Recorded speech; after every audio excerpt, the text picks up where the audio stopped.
Visión 800 presenta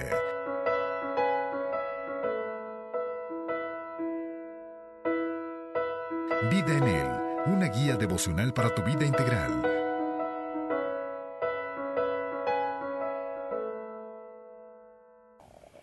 Qué bueno que está nuevamente con nosotros en este enlace precioso de vida devocional, Vida en Él, que basamos precisamente esta vida devocional en la palabra de Dios, que su Espíritu Santo nos inspire, que la oración nos guíe para poder acercarnos a nuestro Dios, a nuestro Padre. Y sabe que quiero hacerle una pregunta en esta introducción. ¿Ha estado usted ante algunos acusadores? ¿Ha estado usted ahí ante algún concilio, ante algún juez? Qué tremendo, ¿verdad? Bueno, creo que para Pablo el apóstol fue el pan de cada día. Y en este pasaje vamos a ver una de esas experiencias y cómo el Señor le respalda y le ayuda a salir victorioso. Hechos capítulo 22, versículos de 22:30, que es casi el final del 22, al 23:11. Vamos a leer juntos y regresamos. Les saluda Araceli de Álvarez. Hechos 22, 23, 11. Al día siguiente, queriendo saber de cierto la causa por la cual le acusaban los judíos, le soltó de las cadenas y mandó venir a los principales sacerdotes y a todo el concilio, y sacando a Pablo, le presentó ante ellos. Entonces Pablo, mirando fijamente al concilio, dijo: Varones, hermanos, yo con toda buena conciencia he vivido delante de Dios hasta el día de hoy. El sumo sacerdote Ananías ordenó entonces a los que estaban junto a él que le golpeasen en la boca.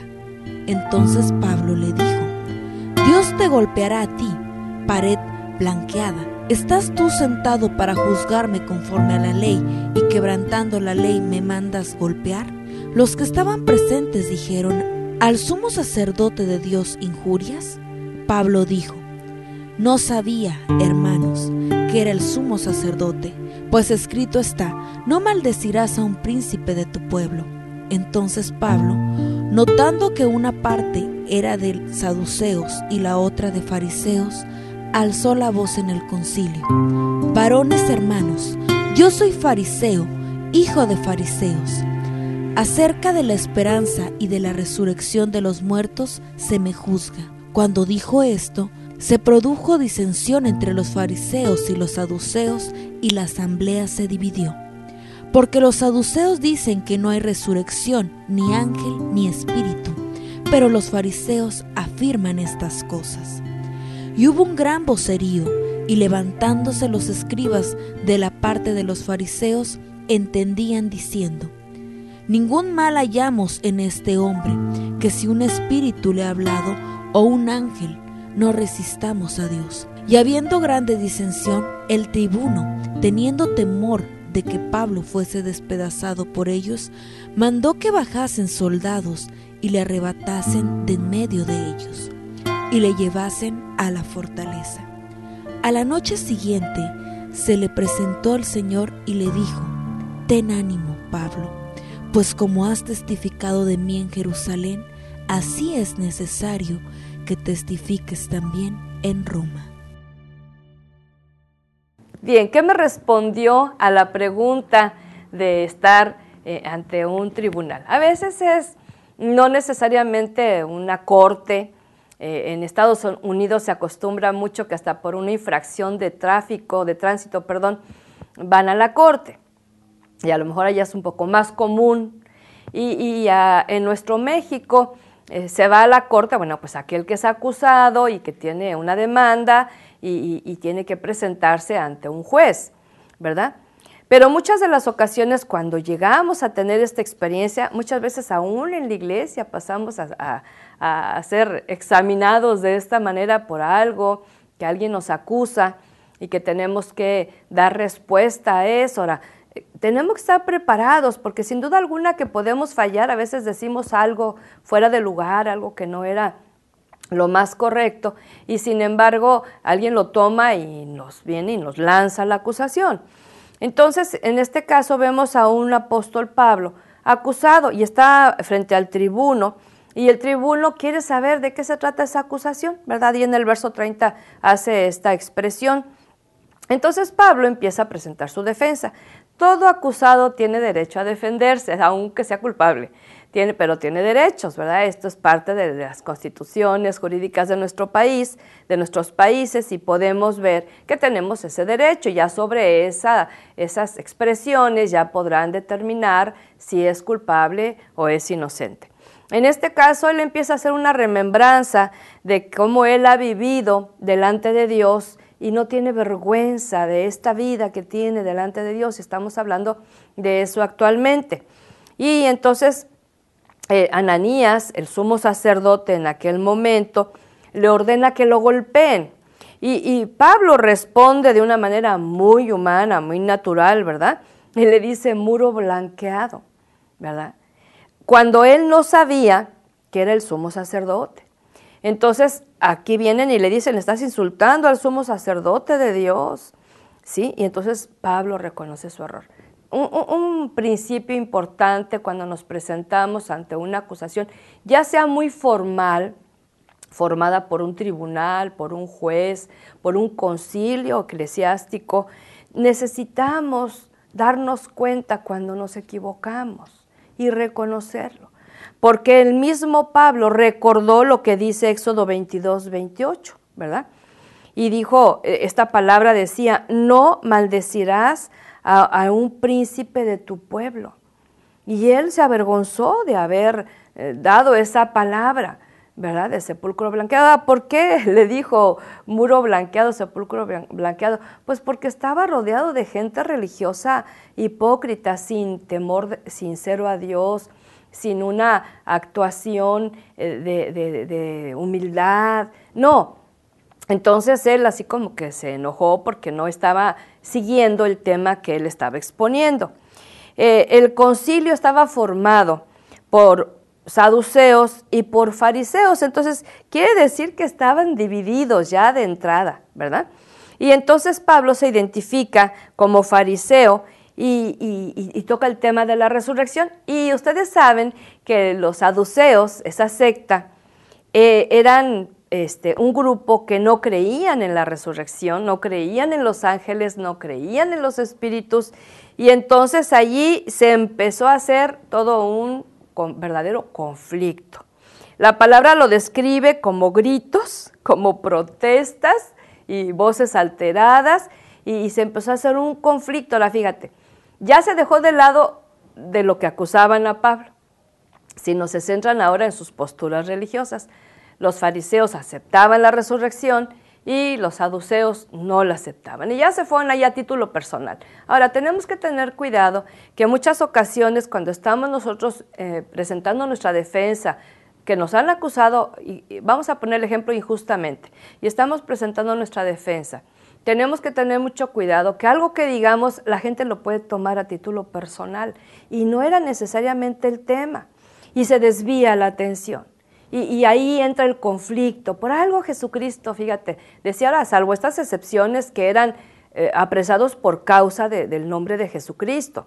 Pero por eso Jesucristo en el Evangelio decía, no vayan a los tribunales, pónganse de acuerdo con su adversario, no vayan, porque sabía Jesús que aparte que en esos lugares hay mucha injusticia, también puede haber algo de conflicto y de revuelta, como en este caso. Estuvo tremendo el asunto, como lo describe aquí. Entonces, la discusión iba en aumento, y entonces el tribuno tuvo temor por Pablo y pidió que se lo llevaran de allí. Fíjate, hubo más temor en un pagano que en un religioso. A los saduceos y fariseos, aun cuando Pablo se autodenominó fariseo y toda su herencia, ¿verdad?, de religiosidad que traía, sin duda alguna que no les impactó tanto a ellos como le impactó al tribuno. Y el tribuno tuvo ese temor, esto va a llegar a un punto donde va a correr sangre y se van a ir contra Pablo. Fíjate, el asunto de discusión era entre ellos por sus posturas teológicas, ¿no? Pero a final de cuentas, cuando empiezan los golpes y empieza la violencia, muchas veces no respetan ni al que está pasando por allí. Y en este caso el tribuno lo puso a salvo, ¿sí? Ahora, esto, pónganse un poquito las sandalias de Pablo. Tú y yo sabemos el resto de la historia, no pasó a más. Esto es lo que va diciendo el desenlace de este relato que estamos meditando. Pero tú y yo lo sabemos, pero él no lo sabía. Y yo creo que Dios percibió temor en el corazón, porque cuando empieza a ver ese tipo de violencia, ahora ya había vivido él muchísimos golpes, lo habían apedreado en innumerables ocasiones, lo habían azotado, no era para él extraño, pero mira, mi amado, aunque uno pase por esas cosas, no deja de ser atemorizante.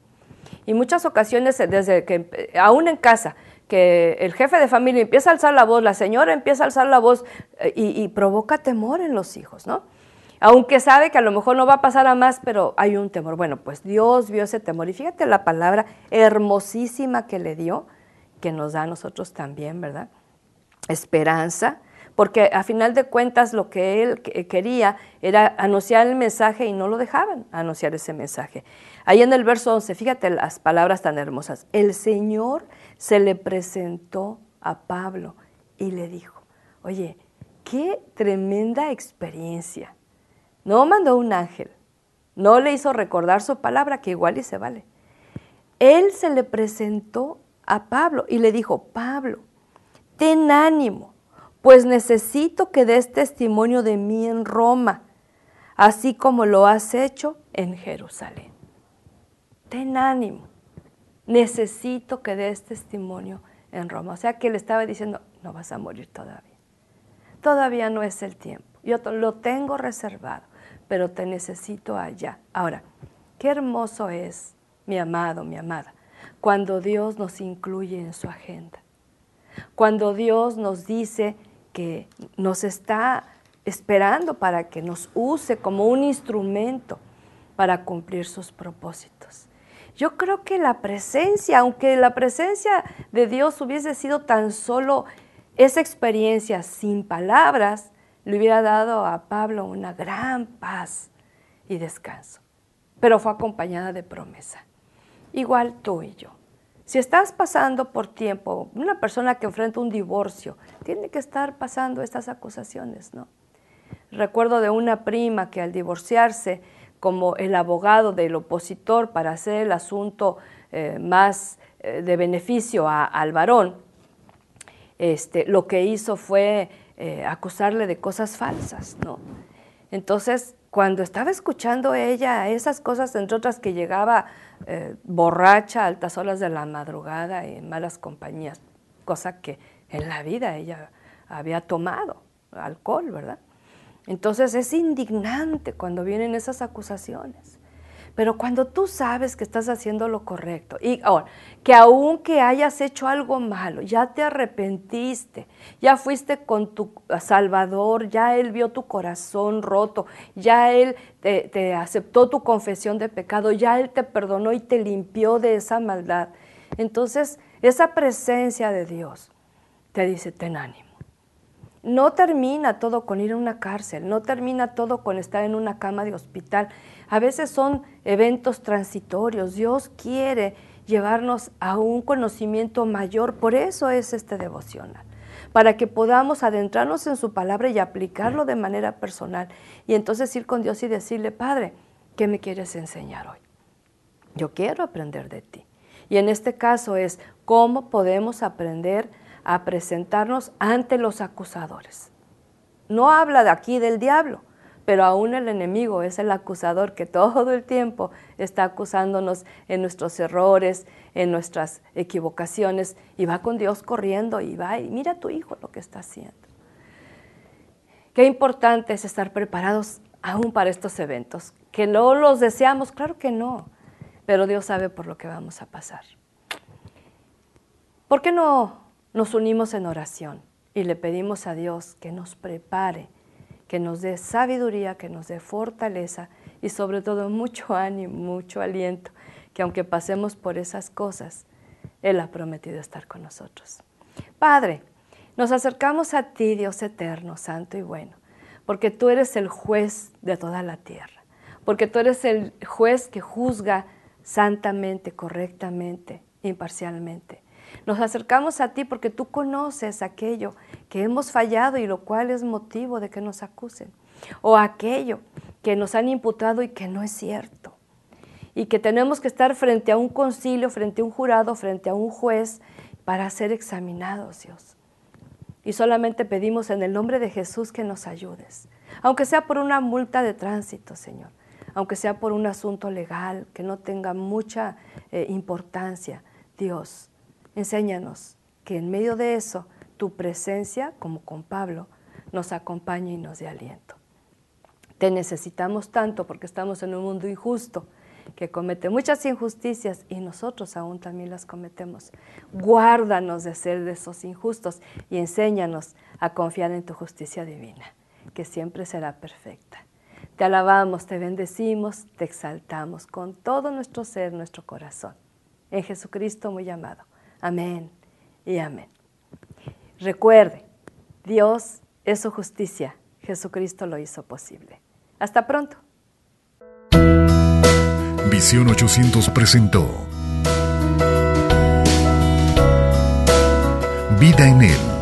Para obtener este libro devocional, contáctenos a los teléfonos 656-611-3620 o en los Estados Unidos al 915-208-2420 o al correo electrónico editorialvidaenel@gmail.com.